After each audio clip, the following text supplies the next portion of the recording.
Boa noite, amados irmãos. É com prazer e alegria que nós hoje estamos aqui juntos para estudar mais uma vez a palavra de Deus. E hoje está conosco o seminarista Vanderlei, quem vai trazer a palavra. Daqui a pouquinho ele também vai cumprimentar os amados irmãos. Daqui a pouquinho ele também vai falar com os irmãos e vai edificar a nossa vida por meio da pregação do Evangelho. Obrigado pelos irmãos que já estão nos acompanhando. Que Deus abençoe a vida de cada um de vocês. Que nós possamos estar orando então nesse momento. E aí logo depois que eu terminar a oração, a palavra está com o seminarista Vanderlei. Vamos orar então? Deus Santo, Deus Eterno, muito, mas muito obrigado mesmo. Porque compreendemos que quem dirige a história da nossa vida é o Senhor. E Deus, nós agradecemos porque nada acontece por acaso. Tudo. Nós cremos, Deus, que tem um motivo e o Senhor permite, porque tem algo para nos ensinar. Pai, em nome de Cristo Jesus, queremos, Deus, apresentar a Dona Lúcia Coelho diante do Senhor, apresentar, Deus, o Mércio, amigo do Tomé, apresentar, Deus, a tia dele, apresentar, Deus, também o pastor Gerson. Deus, pedir que o Senhor coloque a tua boa mão, que o Senhor assista também a Débora, prima, Deus, da Débora, Deus, que está no Japão, acometido, Deus, de câncer, que o Senhor, Deus, traga cura, coloque a tua boa mão, intervém, em nome de Jesus Cristo.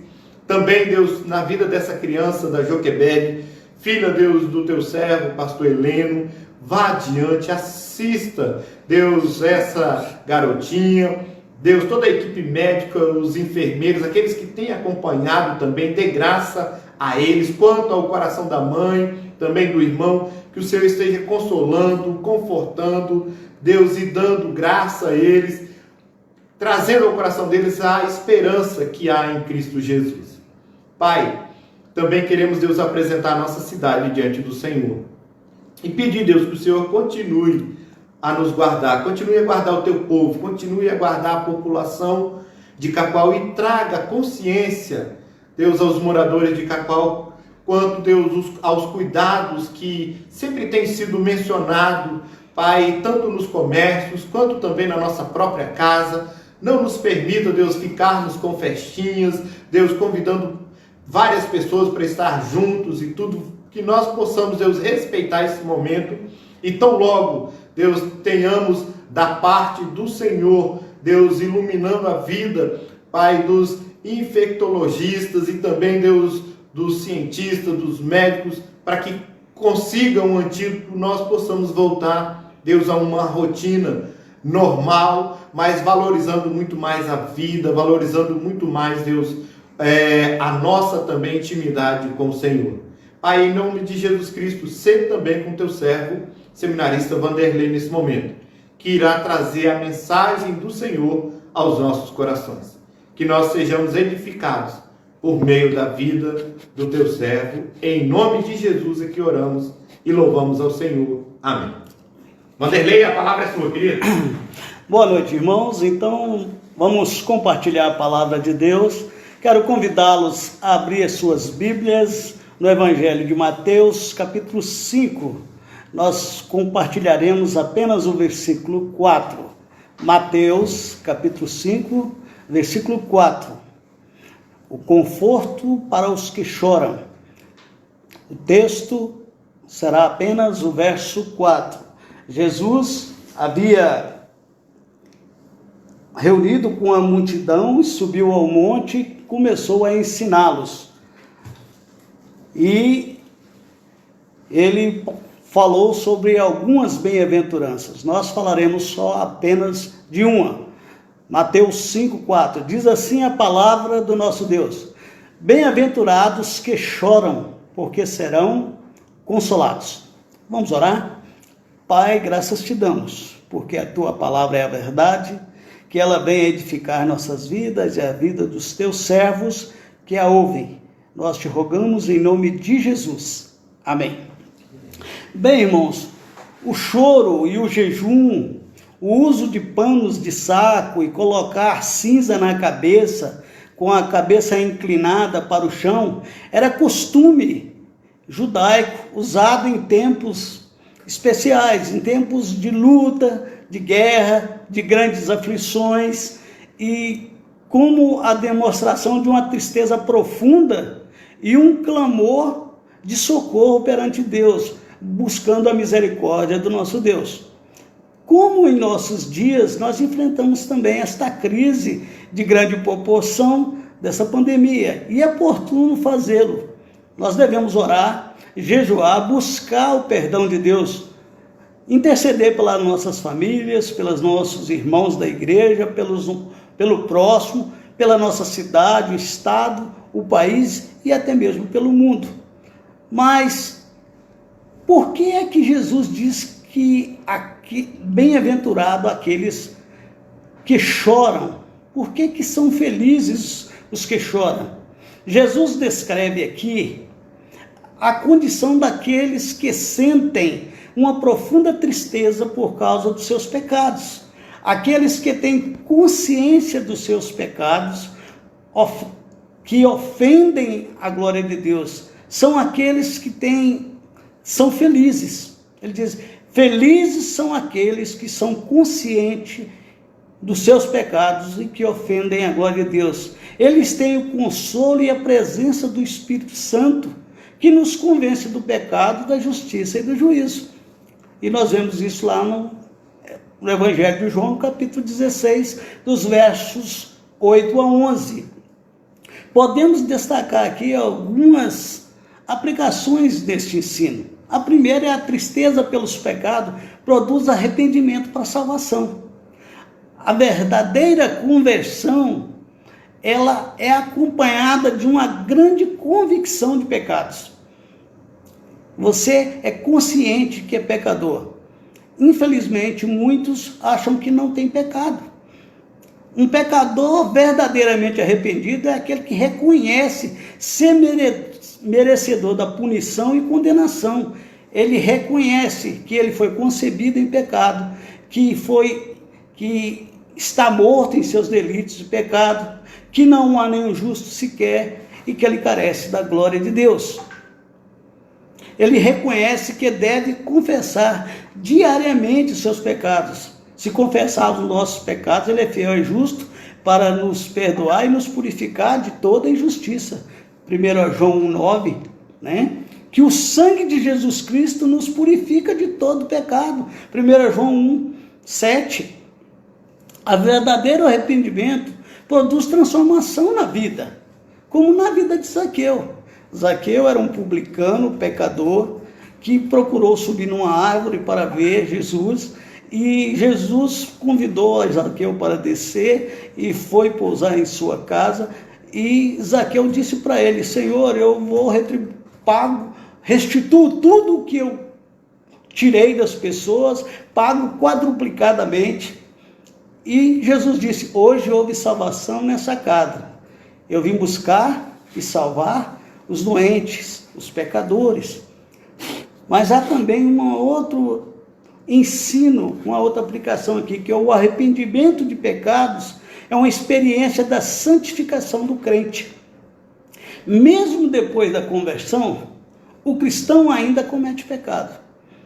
Nós somos pecadores, nós somos santos, separados, mas falhamos, erramos, pecamos. Por isso nós temos esse meio de graça, que é a oração e a leitura da palavra de Deus, onde nós ouvimos a correção e a disciplina do nosso Deus, os estatutos, ensinos para nós, e quando oramos nós confessamos as nossas falhas, pecados e iniquidades e nos rendemos aos pés do Senhor, nos quedamos ao pé de Jesus Cristo. Por isso, para usufruir da bênção de Deus é necessário arrepender-se sinceramente, procurar corrigir as faltas. Lá em Apocalipse, no capítulo 2, verso 5, diz assim: lembra-te, pois, de onde caíste, arrepende-te e volte à prática das primeiras obras, senão venho a ti e moverei o seu lugar, o teu candeeiro, caso não te arrependa. Então, arrepender-se sinceramente, procurar corrigir faltas, Como? Pagar dívidas atrasadas, restaurar relacionamentos quebrados, perdoar o irmão, a família, pai, mãe, filhos, o nosso vizinho, o nosso próximo, e pedindo perdão também, porque muitas vezes nós somos os ofensores, aqueles que maltratamos ou machucamos até sem perceber. Cumprir os votos, os compromissos. Às vezes fazemos promessas, prometemos fazer algumas coisas e não as cumprimos. A verdadeira pregação é cristocêntrica. Ela enfatiza o arrependimento e a confissão dos pecados e anunciar a graça de Deus. Um verdadeiro sermão, ele tem que ter esta base, esta estrutura. A pregação evangelística, que não confronta o pecado, não combate a hipocrisia, não apela para o arrependimento, mudança da vida, não é verdadeira. Nós precisamos confrontar o pecado e as faltas. Observando os pregadores do Novo Testamento, nós descobrimos que a ênfase de suas mensagens era o arrependimento. Por exemplo, João Batista, ele pregou o arrependimento de pecados. Arrependei-vos porque está próximo o reino dos céus. Lá em Mateus capítulo 3, 2, no verso 7 e 8, ele observando os fariseus e saduceus, ele os chama de raça de víbora e fala para que eles produzam frutos dignos. E eles justificavam dizendo, nós temos por pai Abraão. Às vezes, também nós, somos, eu pertenço a tal igreja, eu sou matriculado em tal igreja, meu pai é presbítero, minha mãe é da SAF, são crentes. Meu irmão, a salvação ela é individual, a alma que pecar, essa morrerá. Jamais direis esse provérbios, os pais comeram uva verde, os dentes dos filhos embotaram. Ou seja, cada um tem que dar conta de si diante de Deus. A salvação é pessoal. Jesus enfatizou a necessidade de arrependimento. Ele disse, arrependei-vos, porque está próximo o reino dos céus. Mateus 4, 17. Também nós podemos ver no livro de Atos, o apóstolo Pedro, dizendo, arrependei-vos, e cada um de vós sejam batizados em nome de Jesus Cristo para a remissão dos vossos pecados, e recebereis o dom do Espírito Santo. Lá em Atos capítulo 2, 38. Os discípulos estavam em Jerusalém, e reuniu todas aquelas nações, e nós vemos ali, Pedro prega, e há uma conversão de quase 3.000 almas, e depois Pedro chama a atenção deles e diz, olha, o que nós devemos fazer? Pedro deu a receita, arrependei-vos. Arrependei-vos. E nós precisamos nos arrepender, irmãos. Às vezes, tem pessoa que diz assim, olha, eu não tenho problema, a minha consciência não me acusa. Bem, meu irmão, talvez você tenha uma mente cauterizada, talvez você esteja insensível, talvez você ainda não tenha discernimento do que é certo e errado, e o que é pecado, e por isso precisa ler a palavra de Deus. Apocalipse 1:3 diz que bem-aventurados os que leem, os que ouvem a palavra deste livro. Então, e talvez você pode dizer, mas eu sou analfabeto, eu não sei ler, eu já não enxergo, eu tenho deficiência visual. Hoje, essa desculpa não vale. Nós temos as pregações nas lives, no Facebook, no YouTube, diversos pregadores reformados, sermão de qualidade, sermão expositivo. E você tem a Bíblia falada, que a pessoa lê a Bíblia para você. Então, essa desculpa hoje, ela não vale, Ela é inválida. Eu não tenho tempo. Tem muita gente que diz que ainda não encontrou-se, ainda não frequenta a igreja porque não tem tempo. Tens um ídolo do seu trabalho, do seu tempo. Há tempo para todas as coisas, meu irmão. Há tempo para tudo. Nós precisamos ser conscientes do que fazemos nesse momento de pandemia, quando nós estamos enclausurados, de certa forma, em nossas famílias, em nossos lares, limitado nas nossas ações, no nosso trabalho. É um momento oportuno da leitura da Bíblia. Há irmãos, infelizmente, para vergonha nossa, irmãos que já estão aí com 30, 40, 50 anos na igreja e ainda não leu a Bíblia uma única vez. Irmão, quantos anos você tem? Eu tenho tantos anos, eu sou membro da igreja desde 1962. Muito bem, o senhor já leu a Bíblia uma vez? Não, ainda não, irmão. Irmão, como é que você vai conhecer Deus se você não lê a sua palavra? Como é que nós vamos ter intimidade com Deus se nós não conversamos com Ele? Se nós não oramos, nós não falamos com Ele. E se não ouvimos Deus através da sua palavra? Portanto, meus irmãos, para alguém ser salvo, é necessário arrepender-se dos seus pecados e confessá-lo. Uma pessoa não pode entrar no reino de Deus com uma vida cheia de pecado. É preciso deixar o pecado, voltar-se inteiramente para Deus e receber a Jesus como o único e suficiente Salvador. Jesus não nos deixou órfãos, nos deu o Consolador que está conosco e que nos auxilia, que nos ensina e que nos consola.